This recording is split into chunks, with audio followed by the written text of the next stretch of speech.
Айде! Кой има рожден ден през септември? Джена Ортега. Точно така. И сега следва да изберем 3 подаръка. Трябва да има нещо свързано с хора, заради Уенсдей. Обаче какво ще е? Кое е най-страшното нещо в Технополис? Напишете ми в коментарите. Дали има ходеща ръка тук?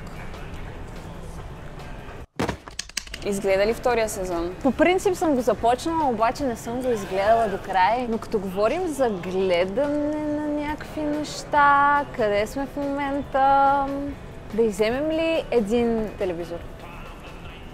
Кой ще гледа? Себе си? Не знам кой да е, честно казано. Може да изберем примерно 5-6 телевизора, да ги занесем и тя си избере кой иска. Ресърчнала съм, че тя много обича да гледа футбол. Можеш ли да повярваш? Не. Ще й вземем една FIFA. Така. Ето. FIFA 25. Тя е написала книга, мисля, че през 2016. What?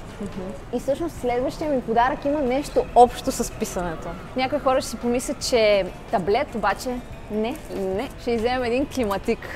Как реши климатик да иземем? Хората ще кажат, ти си луда. И това е така. Всъщност ще взема климатик, защото не е ли много яко да си пишеш, когато си на хладничко. И в същото време, като стане зима, може да ти е топло.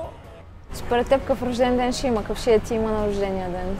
И ще ме покани или на рождения ден? Задължително, като избра толкова добри подаръци.